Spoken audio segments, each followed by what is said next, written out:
I want you to do this one in Spanish. I don't know Spanish. I don't know Spanish. Neither do I. Go for it. Yo quiero Taco Bell. Hola, mi amigos, and welcome to demguyspodcast. Ooh. I like that. That was good. And we are snowless today. Snow is busy doing stuff, but we got a replacement. Summertime is finally here. What? Summertime is finally here. Yeah, snow melted. Oh no! But yeah, Snowshoe could not be with us, but we have, as our guest this week, Munchmo! Hello, everybody. And of course, I'm Slash, and... I am Drewson. And we decided we're going to try something a little bit new this week. We have... we want to remind you of the podcast email address before we continue on. Drew, you going to spell it for Snowshoe this week? No, that's not my job. Munchmo is the replacement. Okay, so the podcast email address isn't written down on the notes for the show, so I have no idea what it is. So I'm going to make one up here. It is demguyspodcast@gmail.com. So that's demguyspodcast@gmail.com. See, I came up with the perfect email address right there. That was genius. You really did. We should have been using that all along. Yep. Let's just hope nobody else took it. Yeah. Well, we're going to do something a little bit new with the podcast going forward, because we noticed that every time we get to a particular section, we tend to go in more or less in alphabetical order, because that's just the way that we have our agenda all organized. So we decided that since this is a gaming podcast and, dice can be an integral part of tabletop gaming, we decided that we will use dice to determine the order that we will go in. So Drew has a D6, and he is going to roll it. And 1 to 2 will start with Drew, 3 to 4 will start with me, and 5 to 6 will start with Munchmo. I'm actually using an app on my phone, so I just turned on the sound to see. Hopefully the microphone will pick it up as it rolls. We are in the 21st century. I don't think it played anything. Oh, because the sound was turned all the way down. Let's try this again. I thought you said it was turned on. You lied! I turned on the sound, but it was turned down. I just had this. Okay. It was at 0% and muted. Then it was at 0% and not muted. Yes. Gotcha. I thought mute was 0%. Oh, I don't know. I'm so confused. These newfangled gadgets. Alright, let's try this again. Take 2. I didn't hear that, did you? Nope. I didn't hear anything. Okay, we'll just go with that number. I don't know why it's not playing sound. Technology has failed us once again. Yes. So it rolled a maybe 5. Oh, Munchmo, 5. you get to start off then. Oh, so I get to start off, and we're talking about games, huh? Indeed we are. So what have you been playing lately? Well, right now I'm playing Agrarian Skies in Minecraft. Like right this Literally, second? right now. I just started playing it over the weekend, and I've been live streaming pretty much all of what I've been doing, and it's addictive. It really is. Even though all I'm doing is just constantly breaking cobble, I just don't want to stop. It's funny. I had seen a number of Minecrafters start up with the Agrarian Skies, because it's like a almost a CTM style map, right? But in like it's a modded skyblock. Yeah. Okay. Yeah. And I'd seen a number of Minecrafters started up, and I thought, maybe this is something I want to give a try. But like initially it seemed kind of grindy, so I hadn't checked out anybody's videos on it. Very grindy. Yeah, and then when Michael started up, he's like, he was asked Twitter, he was like, should I play Agrarian Skies? Or I think he said he got some Agrarian Skies recorded and it was going to start up soon. And I asked him, it's like, is it grindy? Because it seems like it would be grindy. And he's like, it hasn't been grindy so far, but maybe it'll get that way. And I'm hearing from you that it's a pretty grindy map. Well, the way I'm playing it, it's extra grindy because I'm trying to save all the cool stuff for when I'm live streaming. So I'm spending time doing the grindy stuff off camera more than I need to, probably because I'm saving the cool stuff for on camera, Right. Mm-hmm. Yeah. So, no, I hear that. Yeah, I did a little bit of vanilla skyblock back in the day. And now that was grindy. That was grindy. Yeah, that was, just cobble after cobble after cobble. But I enjoyed it to a point, but I got to the point where it was like, I get it. I get that I need to do, unconventional things to progress in this map. and now that I get it, I'm going to go play something else. Well, I think part of the fun of this, too, is overcoming the same Minecraft challenges from the skyblock, but having, the ability to add automation and actually, work your way up a tech tree sort of thing, too. Yeah, that's pretty cool. Now, what is this, like a Feed the Beast style mod pack, or is this a custom mod pack, or what is this? The map and the mod pack is downloadable through the FTB launcher, yeah. Okay. But it's actually got a quest system built in and all that sort of stuff too. So it actually gives you guidance to get you moving through the whole skyblocking and how to work through using the tools that are given to you. Oh, okay. So you don't they give you some guidance on the mods in game as opposed to you having to tab out and consult wikis all and stuff. Specifically around the mod, and this is how you use this thing and that sort of stuff. So it makes it a lot easier that way. Very cool. Yep. Of course, I'm still playing on the Vintage Beef fan server too when I get a chance, but not in the past few days. We were glad that you finally got on recently. I know. I'm so sorry that it took me so long. Yeah, we'll be getting into that a little bit later, but yeah, that had been sitting there for a while. Mm-hmm. Yeah, I have had scheduling issues and stuff, so it had fallen by the wayside because at that point I was playing Attack of the B Team. Yeah. I get very addicted to those. Yeah, I can certainly vouch for how that can draw you in, because I've been playing a lot of that myself lately. Yeah, it's fun. A lot of fun. There are just so many mods for Minecraft out there in general that's one of the reasons why it's such a big game, I think. Mm-hmm. I also haven't done anything, although I hear that it's becoming a big modding community has grown up around Kerbal Space Program, and I haven't used any of the mods for that yet.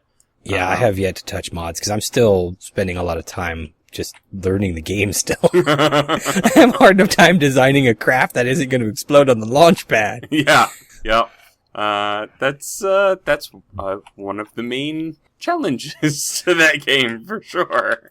I think it's one of the things that I love about Ziso's interpretation of the series, where he's like, I'm just going to design stuff that explodes on the launch pad anyway.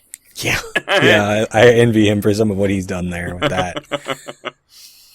That is good stuff, yeah. At this point, I've hit... I don't remember what's the outermost planet? Can't remember, but I've hit everything except for that one so far, and I'm actually got a mission in Jewel right now for all the planets, and it's not going so well. Right. Oh, I'm trying to remember. I'm going to have to look it up now because it's going to bother me. But it's like...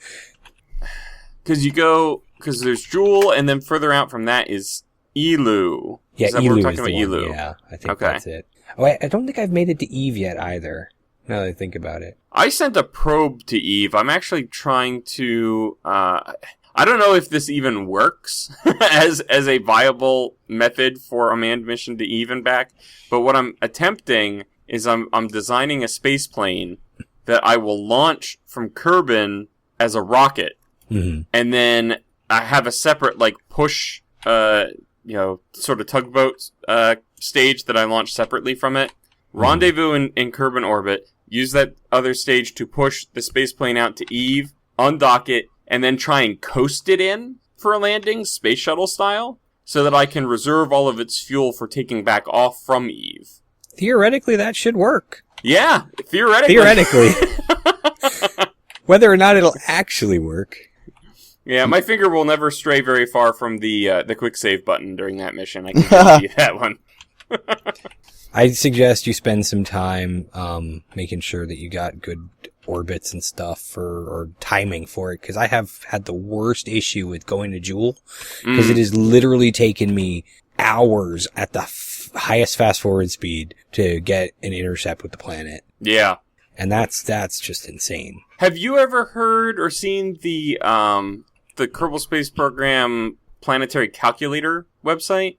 No. It's a little bit cheaty, in that it helps you out with some of that stuff, but there's actually a website out there that allows you to calculate transfers. So you say, I'm starting at 100-kilometer orbit above Kerbin, and I want to go to, Jewel. And it will calculate for you, okay, you want Jewel to be, a little over 90 degrees ahead of you from Kerbin, and you want to start your burn when you're, 115 degrees. I'm looking at it right now from Kerbin's prograde in your orbit around the planet. That would be really handy. I'll have to get that link from you because I have a craft that I need to get over there to bring everyone home. Yeah, and it gives you ejection velocity and what your ejection burn delta V has to be. So that doesn't help me with the building of my craft because I still don't know the whole delta V thing myself. I just kind of throw things together and hope the engines will get them where I'm going. Exactly. Yeah. At some point, I would love to take an approach with it. Maybe if I have to restart career mode or something where I do it full on rocket science mode, run the calculations and figure out, the masses and all that stuff just to see how well the game does at that, because apparently it's pretty good at it. Well, when it comes to the next update, there might be good reason to start over. Oh, yeah? What have you heard is coming? The next update is supposed to be the one bringing in money. Oh, right, yeah. So that gives you a good reason to start over, because then you're like, well, I did this with, no money restraints. Now what happens when I have to actually pay for all these rockets I'm blowing up? Yeah, because it's not like, okay, I've unlocked this, tank. I can now stack 10 of these tanks on top of each other, kind of thing. Yeah, that might be a good time to start over. Interesting. Yeah. It's going to be tough, I say, though, because, the way I play this game, it's all about... Does it launch? Okay, good. Now, will it orbit? Okay, good. Now, what can I do with it?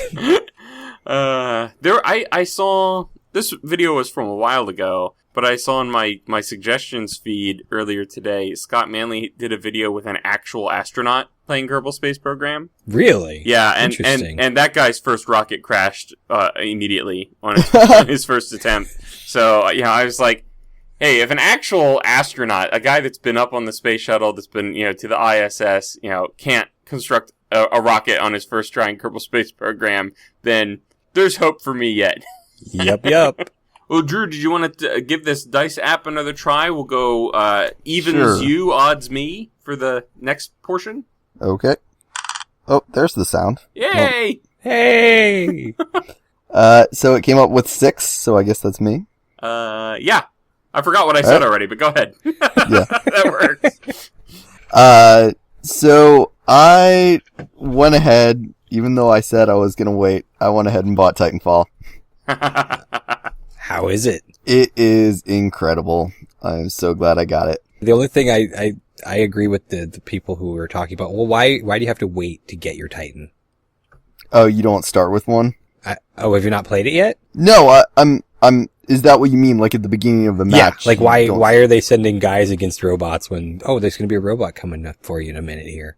I guess because they don't want to start with utter chaos. Every single person has one. You have to earn it kind of thing. Well, I haven't actually played it, so I'm just talking about what I don't know anything about anyway, so. Yeah, no, I agree. It would, I was telling someone about it because they were thinking about maybe getting it. I was telling them how it works. And they're like, so when your Titan blows up, it's not like, oh, well, you just lost your really expensive piece of equipment. It's just wait a couple of minutes and we'll build a new one for you.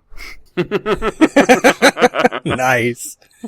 It's the Kerbal Space Program approach to mechas.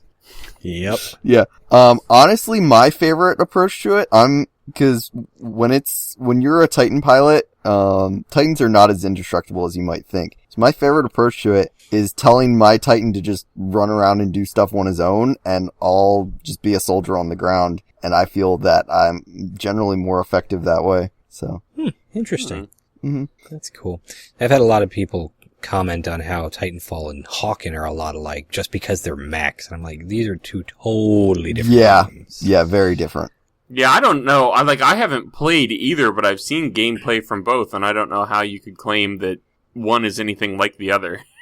Yeah.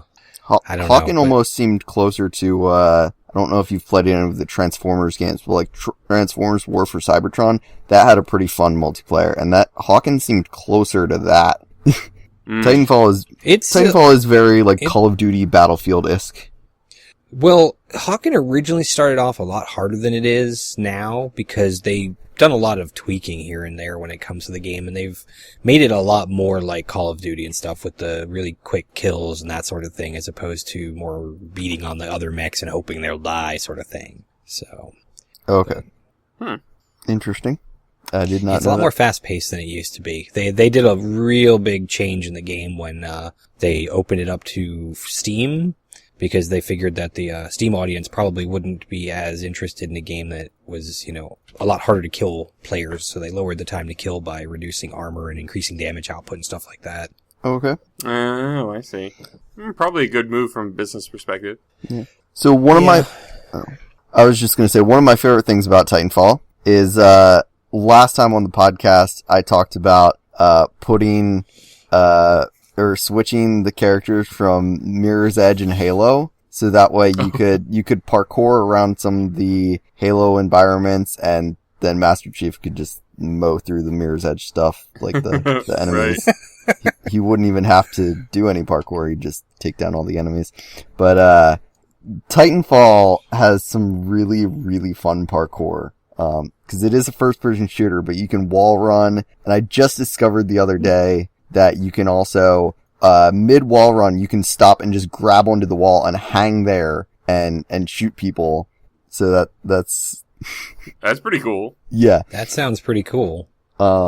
Just like, I would literally just go into one of those maps and just like wall run around as much as possible.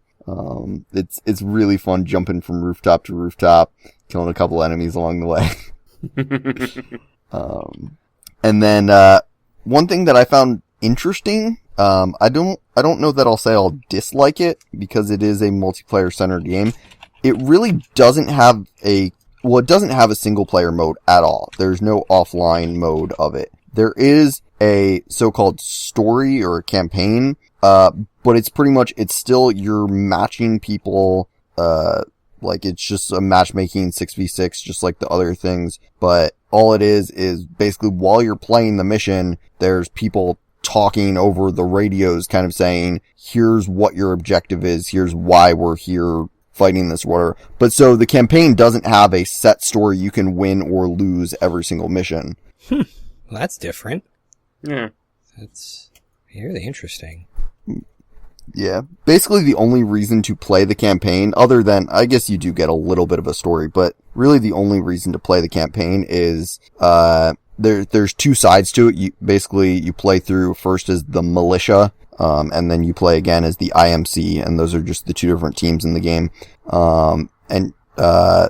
Basically when you beat one, you unlock, you can customize your Titans, and there are different, variants. So the base one you have is just sort of a medium armor, medium speed one. Then there's a fast but light armor one, and then there's a heavy armor slow one. So, yeah. That's cool. Okay, cool. I think I might need to check out more about Titanfall, because I haven't really looked into it that much, but it sounds really interesting. Yeah, it's extremely fun. And as far as the gameplay goes, I'd mentioned that I played Titanfall at PAX on an Xbox One. As far as the gameplay goes on 360, gameplay seems exactly the same. The only difference I've noticed is just the graphics aren't as good, but I don't have an HD TV. So it might just be my TV. It might not even be the 360. So. Yeah, I would think that not having an HD TV would definitely lower the video quality. Yeah. I mean, I'm no expert. Yeah. Yeah. Okay, maybe. So I played some PlayMindcrack. It took me a really, really long time to do it, but I finally actually recorded some and posted it on my channel.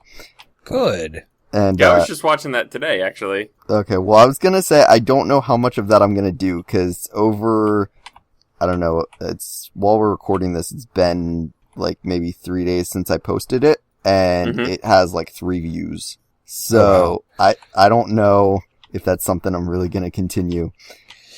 I've recorded PlayMindcrack kind of as a filler before, and it works for that, but I don't think that people really like watching it necessarily as much as if you were, like, doing normal Minecraft videos. Yeah. Yeah, I think the thing with PlayMindcrack in general is, one, solo PMC videos I don't think have much of a draw. I think if you get a group of people together, that can be interesting, because then you've got the interplay and the banter and stuff that goes back and forth among the folks that are playing, which is, why whenever we did Dwarves vs. Zombies together, I thought that worked out pretty well as content. Yeah.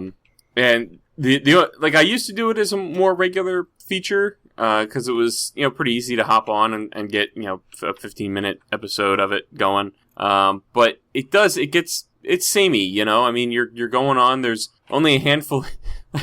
I have to chuckle at it because they have all these games on there, but I'm not a patron. I don't have the extra money to spend to get access to the patron stuff. So I can't do Power Juice, right? So that's out. That's a game that I'd like to play, but it's not something that I can spend money on right now. Same here. And then, there's survival games, and every server, that has games on it in Minecraft has a survival games version. Minecraft is unique in that you get to play on some of the maps that, you've seen in their videos, which is very cool. But it is ultimately the same thing over and over again. You try and gear up, you try and, kill other people without getting killed. Yeah. And Dwarves vs. Zombies can be a lot of fun, but again, there's only a handful of maps for that, and it's the same sort of concept each time as well. And then you have games, and this is what made me chuckle, you have games like Barnyard Blitz and King of the Golden Monocle, which, the times that I have popped into those lobbies just to see what's going on, I don't think anybody plays them anymore. There's just nobody in those games these days. Well, there's nobody really on the server a lot of times too, it seems. Yeah, it seems like it's a fairly diehard, set of people that are on there just all the time. Mm. And the other folks that have, other folks have kind of burnt down on it a little bit. So, now I did see, I popped on there briefly this afternoon, and I did see that there's a new survival games mode, called Team Bloodbath. Really? It's like everybody is in B-Dub's arena, and there's like 4 teams, and last team standing wins. I will have to check that out. Yeah, so I don't know if it's something that's been out, for a little while, or whether it's even been properly announced or what, but I was actually shocked by it the first time I went out, and it's like, why are they spawning me right next to all of these other people, and why are we all in the arena? It wasn't until halfway through that map that I realized that I was playing in a team. Whoops. Yeah. Sorry, the doctor just showed up in my... Doctor, I need your help! I think you're lying to me. I changed... My phone used to have Minecraft-related sounds on it, and earlier today I changed it over to Doctor Who-related stuff. So when I get a text message, it sounds like the TARDIS is landing. So, I played... Well, I think I've mentioned before that Xbox Live has a thing that if you're a gold member on Xbox Live, meaning a paying member, that every month they put up 2 games that you can download for free. And the first half of this month was Dust: An Elysian Tale, which actually, when the podcast comes out, there will be 1 or 2 days left to go download that if you have Xbox Live and you haven't done that yet. But I had heard of the game and knew nothing about it, and so I downloaded it, and it's actually really fun. It has an interesting story. It's like a side-scroller adventure type thing, but it has a lot of really fun combos. It's like a sword game, and it does feel like a button masher. Like, basically you walk into waves of enemies and you just destroy everything. Mutilate them. Yes. Yeah. But it has an interesting story, and it's more of an open world thing than I realized at first. 'Cause there's like side quests and you can go back and unlock new things. I'm not too far in it, but the one thing I did see was there is an Easter egg with there's a cage that you find like deep in a cave, and if you unlock the cage, Super Meat Boy is in there. So, yeah, I just thought that was interesting. Gotta love those Easter eggs. And then in the last podcast, we talked about Rust, and just a couple days later, I decided, you know what, I'm going to go ahead and download it. So I downloaded it, tried it out, haven't played it very much, but it seems pretty fun. I actually logged on, at first, just to try it out, I logged on to a server where there was no one else on, because I didn't want people coming along and killing me while I was trying to figure out the controls. But right. I figured out how things work okay. Basically, the main thing I have a problem with, because I haven't been playing very long, I don't know the map, and so I don't know where to find provisions, and so I died through starvation several times. That's the game where you start out naked with a rock, right? Yep. I've had days like that. Yeah, those are what we call good days here. Yeah, I'm hoping to get better at it, and I would love to get other people to play, because it's definitely one of those games where if you have friends, it makes you strong. Like, if you play on a server with other people, and you come across one guy by themselves, I joined another server where there were a few people on, and I came across, like, this massive fortress, and I could hear people using the voice chat in the game, and they were talking to each other, and I'm like, there's no way, like, I could ever take them on, because they're obviously well equipped, and there's like 3 of them. So yeah, interesting. Yeah, that was a game that I had seen some, and I sort of interested in it, but I wasn't sure because I always heard such bad things about games like that and DayZ, and how, there's no real community and people just murder you for no reason. So that's the only thing that scares me. that's actually, honestly, the reason I wanted to play. I looked at DayZ a while ago, and I didn't end up getting that. But this actually interests me more because it's not zombies. It's literally just a straight up survival. And, like, I want to eventually get to the point where I can play on a server that's full of people, and I'll log out not knowing if my base will be destroyed when I log back in. But I think that would be pretty fun. Does it have any sort of, like, enemies in the game other than the players? You can come across wolves and bears. That's Okay. like the only other thing that will, like, attack you. Actually, I heard a really cool idea, which I don't know that it would ever really work, but the reason I really found out about Rust was from Paws and Rob playing it. Old Man Willikers. Right. Tuna Bandits. Yeah. And, I love those videos. But anyway, they were talking about maybe sometime trying to get a bunch of people who really knew the game well, how the game works and the map and everything, and do like an ultra hardcore style where, like, everyone spawns in and it's just, if you die, you're done, and last man standing wins. That could be very cool. That could be very interesting. Now, is this like running off of company-run servers, or can you have private servers, or what? You can, yeah, there are, official servers, and then there are just, like, people can set up their own servers, and yeah, it's like Minecraft in that way. Well, I guess Minecraft doesn't really have official servers that you can just join. Oh, they're the realms. I mean, they're not exactly official servers, so I don't even, what are realms? Do we even know yet? Yeah, Realms is like, I want to play multiplayer with a handful of friends, and I don't have the bandwidth to run the server on my home network, so I'll just pay Mojang to do it. And so they fire up a very low capacity, I think it's like a 10-player cap or something like that, server, and I think there's some interface for basically, like, I'm joining, Munchmo's Realms server, and you don't have to know IP addresses or anything, it just, shows up there. I guess the owner sends an invite to other players by name, and then they join into the realm. So, yeah, it's for very casual multiplayer where it's you're outside of the local LAN, so you're not just doing an open to LAN game, but you're not so much trying to host a full-fledged server on the network on the internet. So that makes sense. Yeah. on a D6 roll result of 1 through 6, it will be my turn next. Yeah, and it's my turn. Do you want me to roll? No. But then it's not your turn. You can roll if you want to.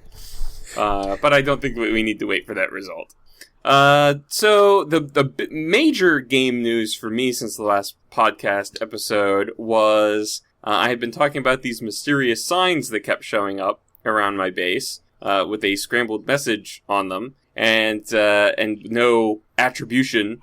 Well, that finally all came to a head, and it happened to be the timing worked out that I was able to record my reaction to it as my 50th Vintage Beef fan server episode, so I was very happy about the synchronicity of that. But turns out, spoiler alert, if you haven't seen the episode, the perpetrator was none other than Caleb West, and he told me he was placing these signs out in front of my base to just sort of be a fun thing to do to bide his time until he could build the actual prank, which was he constructed a massive the moon from Legend of Zelda Majora's Mask, the one that's got the face that's crashing down on the clock tower. It's going to consume everything. He constructed a massive version of that, hovering right by the tower of my base, and he put a clock tower hand on that tower, and then inside of this moon, which looked awesome from the outside, but as I'm inspecting it, I'm like, wait, I think I can go in here. You can go in through the mouth, and on the inside, he did a recreation of the scene. If you've ever played the game,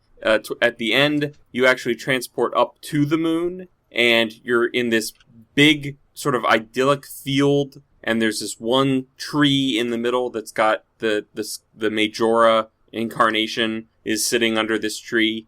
And he recreated that scene in the inside of the moon, and it was just absolutely fantastic. He said he did it in 2 6-hour shifts, which I believe, because the thing is just massive. The amount of time just placing blocks was insane. So I was really, honestly, quite honored that he would take that amount of time to perpetrate that prank on me, because it was very, very well executed. If you haven't seen it, you got to check it out, because it's definitely worth a look. And then he goes off to Italy for 2 weeks afterwards, so he doesn't even have time to get him back. Well, that's true. But yeah, he doesn't even have his setup video recorded yet, or finished recorded. He's recorded some stuff for it, but he hasn't finalized that yet, I don't think. So he doesn't even have a setup on his channel for it. But very, just amazing. I was just really impressed. Yeah, that was really cool. And my guess is he put so much effort into it because he's been calling himself unprankable for so long, and then you pranked him. I did. I pranked him quite well. Yeah, he was... When he found all of those flower pots scattered throughout his base, he was not too pleased with that result. Yeah. I was rather happy to be able to put his beloved clay to a completely irrelevant use. Yeah. So that was pretty good. I'll just briefly run through. I've done some Attack of the B Team. I have a space station created, and I've just been building that out to make that my main base on the little server that I'm playing on, and that's been going pretty well. Getting slightly back into Starbound, making a little bit of progress towards getting to that fourth sector, and I have part of an episode recorded for that. Don't know when the rest of it will get recorded and up, but that series is continuing slowly, at least for the foreseeable future. Possibly once I get into the final sector and there's not a whole lot to do other than, once I've essentially hit the current end game, that series will probably go on hiatus unless a cool update comes out. I mentioned Kerbal Space Program earlier, trying to get to Eve with a space plane. I also intend to, I think the next episode that I recorded, I'm actually going to try that asteroid redirect technology that they've got in there, where you can latch on. Is it? Yeah, it's tough. It's pretty insane. I have 3 asteroids that I'm tracking currently, and there's a Class A, which is the smallest one, that in game time has a Kerbal encounter in about 10 days, I think. And that's the one I'm going to try to go for, because that one that actually comes within Mun's orbit. Oh, wow. So I think I've got my best chance of capturing that asteroid as compared to any other asteroid in the system at this point. So we'll see how that goes. And then the space plane landing and taking off from Eve, that's going to be, I think, even more harrowing than capturing the asteroid, because that I don't have a whole lot of confidence in the designs that I've built. I know that they get up, they get into orbit. I know I'm very confident in my ability to get the space plane to Eve. I'm concerned about my ability to glide it to a landing. I'm not sure how well it glides. Very well when it's mostly empty, but when I've tried gliding it in my test flights full of fuel, I have not been able to glide it. I've always had to do powered landings, and if I burn that fuel doing a powered landing, I'm concerned I won't be able to get back off of Eve when I take off. Just add more wings. Yeah, I'm more thinking lift. That's probably what I'm going to have to do. I'm going to have to add wings to it. And then I was playing the Battle for Westnoth, which is an open source turn-based strategy game with a hex grid set in like a medieval vaguely Lord of the Rings-ish, style, fantasy realm. And I had taken a break from that for a while. I succeeded on the first of, I think it's 7 scenarios in this campaign someone suggested I look at. And I recently embarked upon the second scenario, so hopefully I'll have a video up with that content pretty soon on my channel. But that's it. That's all I've been playing lately. Okay. That's a lot. That's a lot, yeah. A little bit of time here and there on some of them. Yeah. So, are we gonna roll again for news? Sure, let's do it. I'm feeling lucky. Okay, so Yeah. so I what don't is know it how. again? 1, 2 is you, 3, 4 is Munchmo, 4, 5, 6 is me. Okay. We'll do it for that way for this one. Okay, it is a 1. All right, Drew, you get to start anyway. Okay. Yeah. I think I actually added my news item last, but here we go. So apparently, EA is shutting down a bunch of their online services for a lot of their older games. This is going to be happening at the end of June, and we have a link with a bunch of like the list of games. So basically, they said they didn't really want to do this because there are still people playing some of these games, but it's just such a minimal number, and it's kind of costing a lot to keep them up and running. Mm-hmm. And so just a few of the games that are not going to have online services still continued are Battlefield 1942 for PC. World Series of Yahtzee. I know, I was so distraught when I looked that up. No! Why how do they think they can get away with this? Crisis. Yeah, that's what I'm saying. It's a crisis. The World Yeah, Series really of is. Yahtzee. I think honestly, even though it's older, I think honestly one of Star Wars. one of the bigger ones, Star Wars Battlefront and Battlefront 2 for both PC and PlayStation 2. And those definitely have a pretty loyal community. I mean, the original Battlefront, I don't really play online. I mostly just played against bots and stuff, but that probably is my favorite video game of all time. So, and yeah, there's a bunch of other ones. Like I said, we'll probably... there are a lot of games here. Yeah. Surprised that the new SimCity isn't on the list. After the fiasco that came of that. Yeah. So, yeah, that was just pretty much, I thought I would share that because there are a few kind of iconic video games in here. Yeah, it's interesting. there are a lot. There's even NHL 11 Ultimate, which I guess is 2011's version. It's only 3 years old. They're shutting down the servers for it. Right, well, some of them they were saying are old. Some of them they were saying are more just not popular. Yeah, that makes sense. You know what? Neverwinter Nights, though, 1 and 2, I'm surprised at those. So Yeah, they would still have a pretty big community behind them. Yeah, those ones were some of the ones that they said there's still decent sized groups playing. I forget which game it was. I think it was actually Battlefront 2. There's some other, outside group that said they have been running servers, allowing people to play Battlefront 2 for a while, and they've done some tests, to, sort of remove the effects that whatever EA support is doing for it, and they did some tests, and they're going to be able to continue running Battlefront 2 servers, I assume for PC. That's Interesting. good. Yeah. Yeah, you'd think that any of these games that have a lot of following would probably find a way to work around it. Yeah, and EA has said that they want to try to, get, if they can, get community involvement on keeping these games running in a way, but they're just not able to do it themselves. Yeah, I don't know.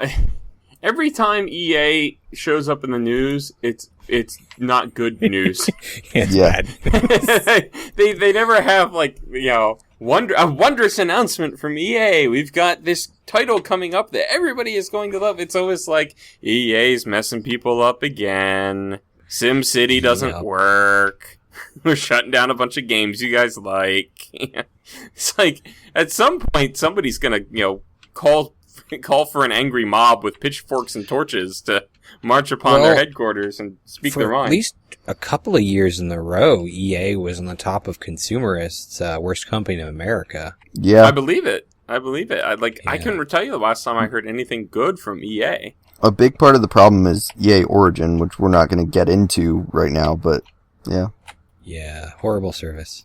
Oh wait, you said we weren't going to get into it. Never mind. Don't say anything. All right. No. Munchmo, you want evens or odds? I'm odd. Yes, but on the die roll, do you... I'll take odds. Okay. All right. And we have a 2, so it's Slash. All right. My two are just quick, brief ones. It was announced, about a week and a half ago, I think at this point, that they have cast a number of people for Star Wars Episode 7.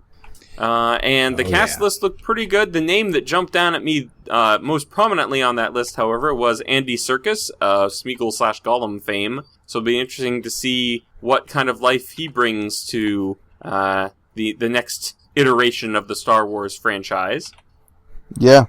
I don't know that I recognized any of the other names off the top of my head. I think they're what about like Harrison people Ford? That are known but not well known. And who else was there? Yeah. They had people coming back: Harrison Ford, Carrie Fisher, Mark Hamill, Anthony Daniels, Kenny Baker. That's true. What? I'm just messing. What has Mark Hamill ever done? Big names. Lots of big names. I was just saying the people who were coming back that I recognize. Right, yeah. Yeah. And then I've also heard of, I don't know what I know the name from, but I'm not sure how you even say it, but Max von Sydow, something like that. I don't know. He's apparently joining, and I've heard that name before anyway. Yeah, I didn't recognize any of the people who weren't like original cast, so. Yeah, other than Andy Serkis, there was nobody that I recognized from the list of newbies. But it should be interesting. I'm cautiously optimistic about this. I mean, some people have expressed some cynicism about the fact that, oh man, it belongs to Disney now, and Princess Leia's a Disney princess, and all of this hilarious stuff. But I'm hard pressed to find something in recent times, at least, that Disney has not done well. So, well, we know all the kids are all gaga over Frozen, so this is true. And I think a lot of adults are as well. Yeah. I'm a fan. Are you? I don't know the first thing about Frozen. I thought it was pretty good. It's a good movie. Yeah, I mean, I have young kids, so I mean, my daughter, she's 3.5, and she is singing all of the songs from that movie. Maybe I should all the make time. my 15-year-old son watch Frozen. Mm-hmm. He'll like it, right? I think so. Yeah, probably he would, actually. It's a pretty good movie. Yeah.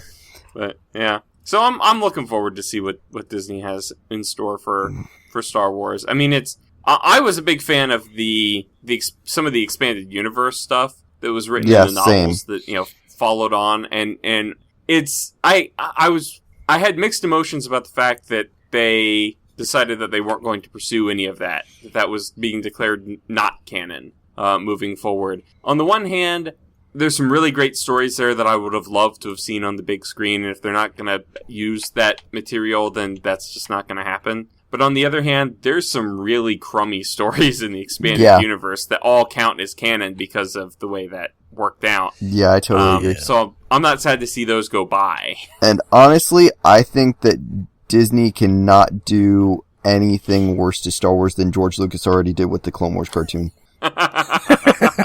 I have heard good things about that. It's not something I follow, but other people that I know that do follow it have spoken highly of the Clone Wars cartoon. But the main thing, my favorite part of all of the Star Wars expanded universe was the whole Mandalorian culture. I was very, very big into that, and George Lucas basically declared none of that exists, and the Clone Wars are now pacifists, the Mandalorians are pacifists, and it doesn't make sense, and I hate it. I gotcha. I'm with you now, with that, yeah. And also, apparently, Darth Maul didn't die; he just came back with robotic legs or something. Of course, he did.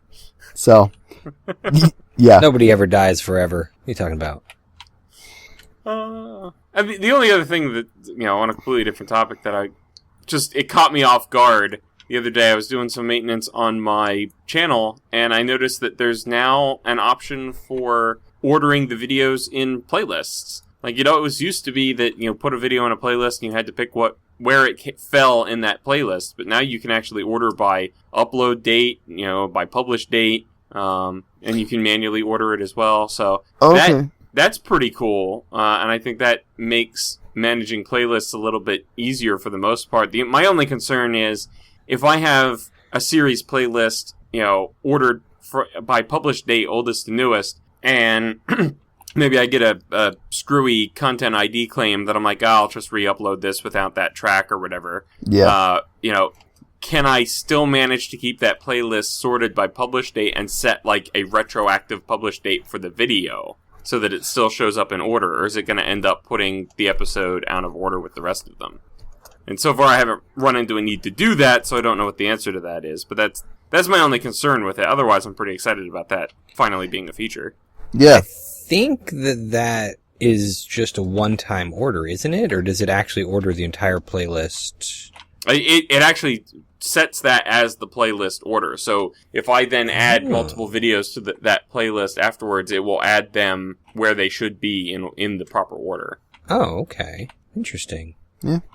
That is definitely news to me. Yeah, I just stumbled upon it. Like, I was like, I'm going to go in and make sure that I have because one of the things that I had stumbled upon also is the fact that you can specify a playlist as being a series playlist, which I had been wondering how certain channels were having, there's like, the next video in this series is this. And I'm like, well, how do you set that up? I want to set that up. That seems like it's a really good thing to do for your content. Yeah. And apparently that's how you do it. You check that box. And I was in there making sure that I had that box checked for a series that I didn't upload to very frequently. And I found this sorting option in there, and I was like, oh, when did they add this? This was a stealth update, too. Well, we're talking about YouTube. I don't know what updates aren't stealth updates. I was going to say, everything is stealth with YouTube, isn't it? Yeah.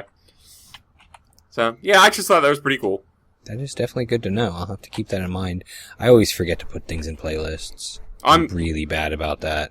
It's like a monthly thing, I think. Like, I go in, oh man, I haven't put a video in a playlist for the last month.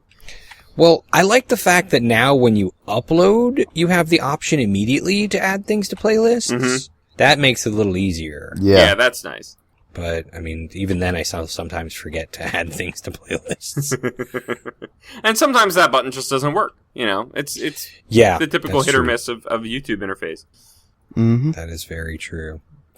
All right, Munchmo, what's this Fullscreen? Fullscreen is a YouTube partner network, one of the MCNs that you hear about all the time, and how they're bad news and stuff. Right. Obviously, because Fullscreen is actually the partner network that I'm with, unfortunately. Mm-hmm. But the article that I picked was because I saw it on TV today while I was at work, and they were talking about how Fullscreen is being courted by Time Warner, so that I guess they can get their foot in the door with what's all the rave these days, with YouTube.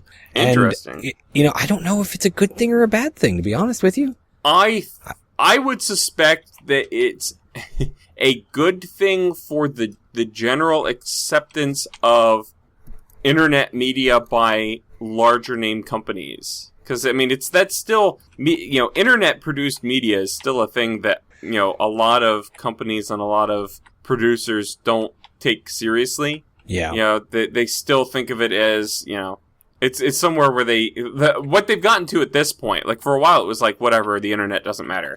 And what they're at this point seems to be that, okay, the internet is another way that we can put our TV shows out there, and run ads on our TV shows. I don't think a lot of these bigger companies are considering the fact that you can have a completely different production methodology and focus and, like the entire tone of internet media can be different than broadcast media. Yeah. Just by the nature of the fact that it's all on demand. There's no, there's the concept of live streaming, but generally you're talking about, so you go and you find the video you want to watch and you watch it at that time. You don't have to tune in at a particular time or remember to DVR it or whatever. So I think it's good for that, for raising awareness in that sector of the business of what can be done with internet media. But Time Warner's not a good thing in general.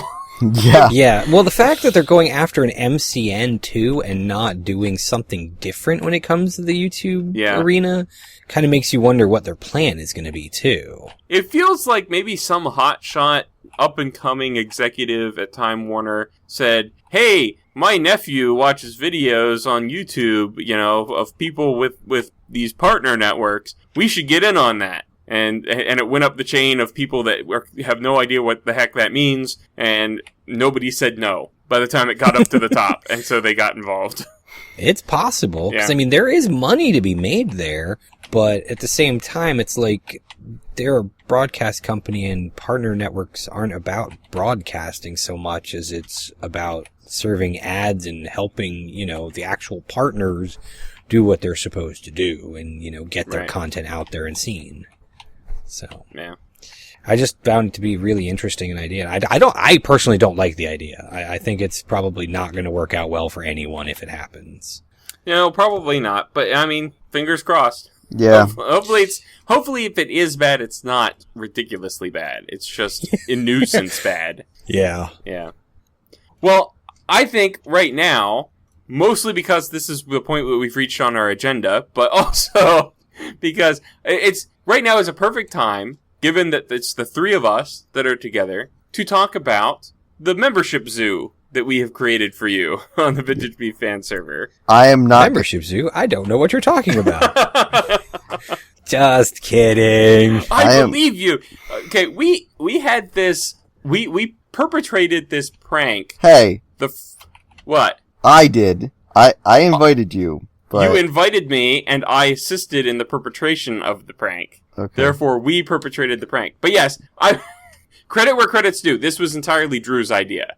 In terms of so I can blame him. Okay. Yeah. I know who to go after. Yeah, next. he's the one. He's the one that you do the revenge on. I was coerced actually. I was under don't worry, I'll get duress. you both back. Yeah. But no, it was a really cool concept Drew came up with, and for anybody listening that hasn't seen it, Drew decided that it would be fun to do you want me basically to take a whole... You can tell it, yeah, go ahead. Okay, so basically, I've been watching Munchmo's videos on the server, and except for the one video that you posted right before we did the prank, every single one of your videos, from the very beginning, you just went off by yourself, away from everyone else, and just... Well, there was nobody ever online. And just started doing essentially a single player LP. It just happened to be on a server. Was the way I saw it. And I was like, this is kind of boring. There's no interaction at all. And I understand there are plenty of times when there's no one online. But I mean, I usually try to plan stuff with people over Skype or whatever. So anyway, so my idea was, hey, let's just give Munchmo a little reminder of the fact that there's other people on the server. Let's bring everybody to him. So at some point, I messaged pretty much every active member on the server that I could think of that I also had added on Skype. I messaged all of them and said, if you were to be represented by a friendly mob in the game, which one would you want to be? And that's how I started. And I came up with this list of names, and I figured out, how many name tags I needed, and how much XP I would need to go grind at the Ender Farm, which that didn't take long. Especially once they switched name tags to only be 1 level rather than 5. Right, that was good timing on that one. You just had to spend a lot of time fishing? Is that how you got your name tags? No, I asked around. I said, hey, I only have 7 name tags. Is there anyone who has an excess that's willing to lend me 1 or 2? And Baker's like, I've got some, you can take as many as you like. I'm like, well, I don't want to take all your name tags. I went over there. Baker has 2 stacks of name tags. Wow. And they stacked at 64, right? Yeah. Yeah. Wow. She's got one of those automatic fishing holes set up. There was a period of time. She just AFKs there. Yeah, when the whole fishing could get you different rewards and you could enchant the fishing rods. When that first came out, it was almost immediately somebody came up with, here's a ability to just stand still and fish all day without even being at the computer. So Baker was logged in for months straight in this little AFK fishing hole, just collecting loot and XP from fishing without even having to actually be there. Well, if you haven't been to Baker's Base, she has a massive farm and every single one of the animals has a name. So, I'm going to have to do a proper tour of the server soon. I think that would be pretty cool. Yeah. Yes, that would be pretty cool. I'll have to start with you guys' place too, so that I know where to go to, Yeah. So, nothing, never mind. To do the tour. Yeah, there you go. Yeah, that's by, it. in case you need a cup of sugar. Or Yeah, I guess a yeah. stack of sugar is how you'd borrow sugar from a neighbor in Minecraft. Can I have a triangle of sugar, please? So the way this prank played out was back at the beginning of April. Well, I got on, and I don't remember when I asked you to join in, Slash. You had brought it up to me a good couple of weeks before it actually went down. You were like, if I'm planning on doing it on such and such a day, if you're available, I'd appreciate it if you could help me out. And it happened to that I was available that morning. And I'm glad you did, because first of all, anyone listening, if you haven't watched it or you've only watched one perspective, you should watch both mine and Slash's perspective. We have very different perspectives, because while I'm building the cages, or not cages, homes for the animals, and doing random other stuff, Slash is trying to get a squid into a tank. Oh, what a nightmare. Wonderful job. And it seems that leads are now broken on squids, so that it was all just pure body against body. Yeah, just bumping. That sounds sexy. it was Steve on squid action trying to get these things to move into the right place. I don't know when it broke, because I've seen Beef, back when he had his squid service before the transparency broke. He was dragging squid around on a lead, no problem.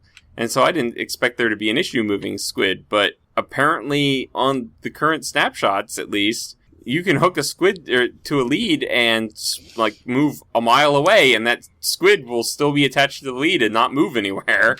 That's amazing that the lead doesn't break, though. Because I don't think the game properly... I think it visually acknowledges that a lead has been attached, but then does no further processing of lead logic in the code. It's like, you have attached the lead, I will now ignore that fact forever. At one point, because you were trying to get it to come up, and there was water source blocks pushing down. The squid was at the bottom of the tank, which was 20 blocks deep at the time? Yeah, something like that.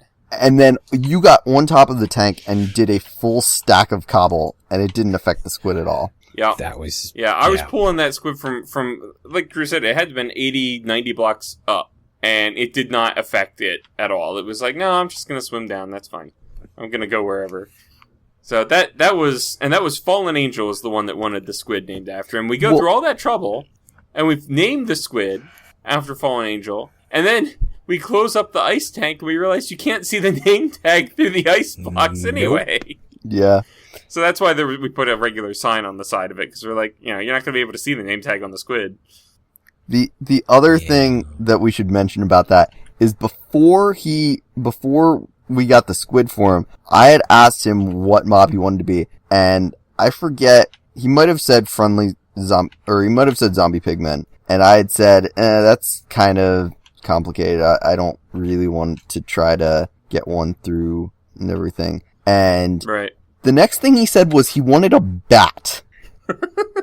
I'm like, there is no way I don't know if you can use a lead on them or not. I don't know if you can put a name tag on them or not, but there is no way that I am getting a bat into some kind of cage where you can still see it and everything. I'm like, that's just too much effort. I am not doing that for you.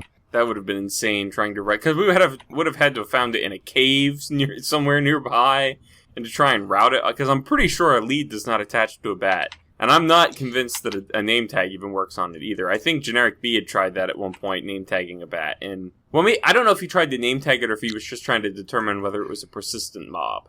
And it turned out not to be persistent. But you might be able to throw a name tag on it. That I don't know. But I'm pretty sure a lead does not attach to a bat. Well, if it does, it'll probably be just like the squid. It won't care. It would just ignore it. Yeah, probably. Yeah. So we had a pretty good time with that. You'll see, you kind of get some interesting perspectives of it. But basically, at one point during the prank, we were going to have one horse. And on my way over, I rode right into a lava pool. And that was a terrible, terrible moment. And I'm like, I don't even want to continue. But that was pretty impressive. I love the way it ended up cutting together in your video, because you had been doing the transport off camera, and you fall into the lava pool, and you just log out, like, immediately. And you're like, I fell in lava. I'm going to have to record when I log back in. Yeah.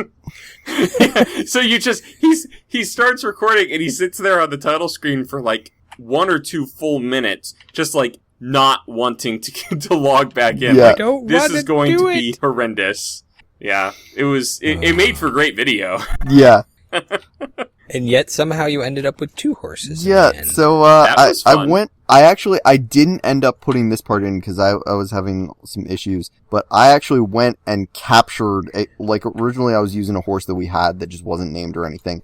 I went and captured a new horse and then rode it all the way over there. And this time I used a fire resist potion on myself and the horse, like a splash potion. So if we fell in, we'd be fine. But yeah, we finally have the success on that. And Drew, who had been having internet connectivity issues throughout the entire prank, he goes and he rides the horse into its stable, and he gets off the horse. And I can see this in my perspective. I see him dismount the horse, and then almost immediately he gets kicked off the server with one of those cryptic error messages. Well, I told you I was gone, but you could still see me. That's right. You said your client had disconnected, but your avatar was still in game. Yeah. And so then you reconnect, and you spawn back in on the horse. Now there were 2 horses, because I guess the server thought it had disconnected you while you were mounted, or maybe the client registered you as still mounted. So whenever you reconnected, the client said, and he's on a horse. And the server said, okay, I'll spawn the horse in with him. And we were like, now there's a copy of this horse. And I don't know how we managed to do this, but there it is. It was quite impressive. Well, because when he first logs on, there's 2 horses and there's 2 Drews. and then the fake version of me got off the horse and logged out. And so Drew's like, okay, I'm going to get off of this horse. And we just sort of stood there and stared at them for a little bit. And it was like, they're still these there. are both horses. They both exist. Yeah. Yep. Yeah. So, it is up to you what to do with the duped horse. Oh, he's going to stay where he is. He's got a name and everything, so he's sticking around. There you go. But yeah, it was a lot of fun to set up.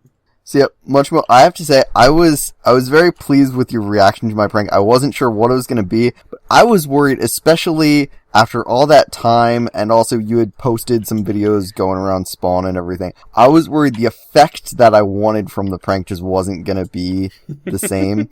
But honestly, I think I was excited about the fact that you were just like, this is amazing, everybody's here. Like, it looks great. Yeah. I was going to have to do something with that area anyway, so that's a perfect use for it. So there's no reason to take that stuff down. I might actually, add on to it and, spice it up a little bit more. But yeah, keeping it the way it is great. That's fantastic. And now I don't have to hunt for the zombie villagers to turn into villagers. I can just man my stands and stuff with you guys. Man. We pointed out that, I don't know if you had a horse, but we couldn't find one anywhere.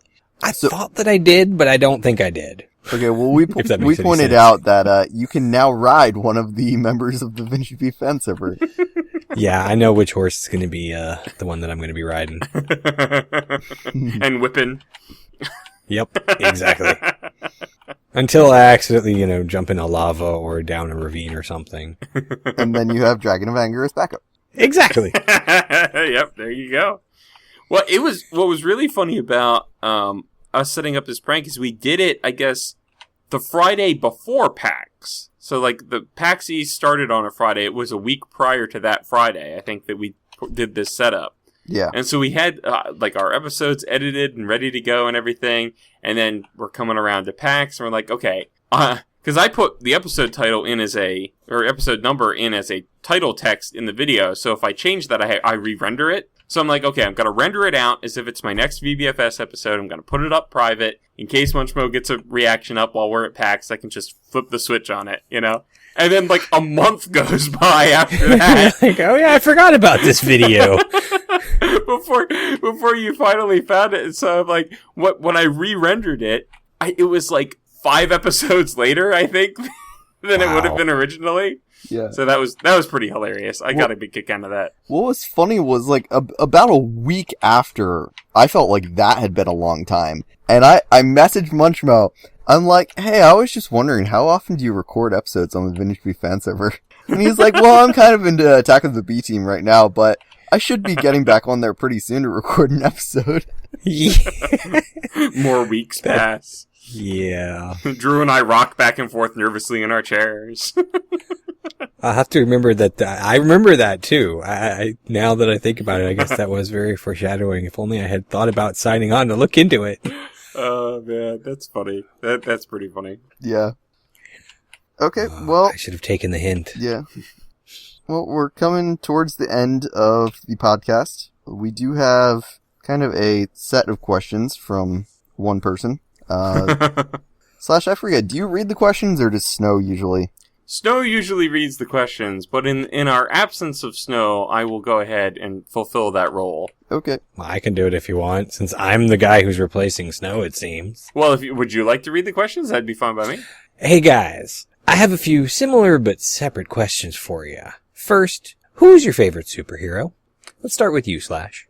My favorite superhero, I'm gonna go with Spider-Man, because Spider-Man's been my favorite for the longest. But I've been enjoying like Iron Man and some of the other ones in the Avengers recently. But I'll stick with Spider-Man for my answer. Okay, all right. And Drew, who is your favorite superhero? Do X-Men count as superheroes? Yeah, I think so. Okay, Yeah. Then I would go with Nightcrawler. Ooh, Nightcrawler. He's a good one. That's a good one. I love the whole teleport ability. He was my favorite one to play in Ultimate Alliance, and I liked him in the movies too. Yeah. Mm-hmm. Now for me, I it's a hard choice for me personally. I'm gonna say Arrow, the Green Arrow, just because I've been watching a lot of Arrow lately and I've been enjoying the TV show. But a lot of the superheroes they're very entertaining out there. Yeah. Mm-hmm. So second, this time we're gonna start with Drew. If you could have superpowers, what would they be? And would you use them for your own good or the greater good? Well, I know I've always liked these 3 abilities, so I'm not sure exactly which one I would pick. I love invisibility, I love shape-shifting, and I love teleportation. So I love stuff that you can kind of use for stealth. And I don't know, all 3 of those are like really awesome abilities. Well, I guess it says superpowers plural. So yeah, it does say plural, so you can choose anything, it seems. Probably I would go with invisibility and invisibility and flight. Actually, those make a pretty good combination. Okay, all right. And what would you call yourself? That probably Drusen of the 43. That's acceptable, I guess. Man, that would not exactly roll off the tongues of the populace. See, but the whole reason I like the stealth superhero combat is because you don't have to be some public figure. You can be like a vigilante in the shadows type thing. Yeah, that's true. But would you be a vigilante? Would you help people, or would you be like a supervillain? Yeah, I would definitely be. I would be a vigilante type where I'd help people, but I wouldn't be out in public kind of thing. I'd be just kind of like, don't tell anyone. All right. So. And what about you, Slash? What would your powers be? I'm gonna go ahead and say that I would essentially be a Jedi. Because the nice thing about the Force is that it can do whatever you feel like it should do. That's true. You know, like in the very first Star Wars movie, in A New Hope, the Force was just sort of like this vaguely mystical thing. The most concrete thing you see it do is when Vader is choking the guy in the board meeting. You know? But otherwise it's just sort of like out there, and it kind of gives you advice or guides your actions, and it's not something that they used actively at all. And, you know, and then it sort of mutated. It's like, okay, well, now telekinesis is part of it, you know, and now we can do this and that, and there's like telepathy or empathy, you know, that's built into it. So, and then like in the expanded universe, that kept going and going. So basically, the Force can do all things. So I think that would be the power that I would pick, because I could eventually, even if I started out not knowing anything more than the basic stuff, I could learn how to manipulate the Force for other purposes beyond the typical. So it's almost like a Green Lantern's ring type thing, because he can a little bit like that, yeah. It's saying whatever my mind can unlock. Would you use it for good or evil? I would like. Would you choose the dark side? I would like to think that I'd use it for good. But until I was actually possessed of such powers, I don't know that I would be able to necessarily make that prediction, because they say power corrupts, and absolute power corrupts absolutely. So they do. You know, as much of a moral and upstanding guy as I find myself now, I'm also enough of a realist to understand that as a human being with that level of power, there's entirely the chance that I would turn to my evil ways. But like any good villain, I would think that I'd be doing the right thing. I would still think I was on the side of good. It would just be my interpretation of good, as opposed to the general populace's interpretation of it. Yeah. Okay. And what would you call yourself? That's a good question. I don't know. I think I would probably just advertise myself as Slash. Slash. Yeah. Okay. I think I would probably just advertise myself as that. It's already my alter ego, so I might as well keep it. Yeah, that whole naming things isn't great for people who already have extra nicknames around. You know? Yeah, exactly. What about you, Munchmo? What would your superpowers be? I would totally go for the invisibility. I think I could dig the speed too, but one power that always intrigued me was the ability to turn back time, even if only for a short amount of time, like 15 seconds to a minute or something. Mm-hmm. That could have such powerful repercussions and such good use. Like a Prince of Persia kind of thing. Sort of, yeah. I mean, the idea I'm coming off of is, Misfits, the British show. Oh, okay. I've seen a little bit of that. Yeah, the first couple of seasons, there was a character whose power was he could turn back time a little bit. Like, I think at one point he's actually able to turn it back really far, but, he's able, you know, for the most part, it's like 30 seconds, maybe a minute or something like that. And I think that would be really handy to have. And I would totally be selfish with my powers. I mean, I'd go around beating up bad guys and stuff, but yeah, I'd use them for my own good. But yeah, I'd totally be one of those guys. And what would you call yourself? Oh, God. I wouldn't. I'd let other people come up with the name for me. Based on what my deeds are. That's a good strategy. Yeah. I just... Because it's too hard. Yeah. I want to mention one thing, that while I like the power of invisibility and those other kind of stealthy abilities I mentioned, if I was ever to fight Slash the supervillain, I would want my power, which he's probably going to be the only one who gets this, but I would want my power to be the ability to form concrete walls in front of me. I definitely don't get that. I think we've talked about this in a previous podcast episode. Drew had come out to my house. We did some gaming IRL. At one point, we tried out on the PlayStation. They had a Super Smash Brothers inspired thing that they called All-Star Battle Royale, which they took a bunch of iconic PlayStation game characters and threw them into a game, just like Super Smash Brothers does with Nintendo stuff. Yeah. Mm-hmm. And there was Drake? Nathan Drake, yep, from Uncharted. Nathan Drake has one of his abilities is he just makes a concrete barrier appear and just crouches down behind it, and that thing is literally indestructible. It's like nice. It's like the cattle chutes that you find on the highway when they're doing construction, and he moves this thing around with the greatest of ease, right? When you normally need a forklift to lift one of them. Well, no, he's of flinging course. it around like crazy. And you can throw anything at it. Bombs, electricity blasts and stuff. And as long as he's crouching behind that, it just poofs harmlessly off the barrier and does no damage to it. My favorite part, there have been two really funny moments. One is where you'll be charging at me, I get down behind it, and you just hit the wall and harmlessly, like, you stop moving or whatever. And then I just stand up and whack you with the butt of my gun. Yeah. The other thing is when you're trying to, like, throw grenades or something over the top, and you keep, like, either throwing them too far or too short. One time, you'll finally get it in the right place, and I'll just jump over the barrier, so I'll be on the other side of it. And then I'm fine again. I also particularly enjoyed the moment that you pulled this barrier up right on the edge of a platform. Yeah. And when you jumped over it, because you were already at the edge, David Drake jumps up and shoves the barrier to the side so that he can fit on the other side of it without falling off the platform. Yep. That was pretty hilarious, too. Yeah. So that would be my ability. And, I guess we should mention those questions were submitted by A Million Monkeys. A Million Monkeys! Wow. There you Were go. they all typing together at once to finally come up with a... Never mind. Apparently, yes. Well, They took a break from working on the collective works of Shakespeare to write into our podcast, and we appreciate that. Excellent. I salute all 1 million of you.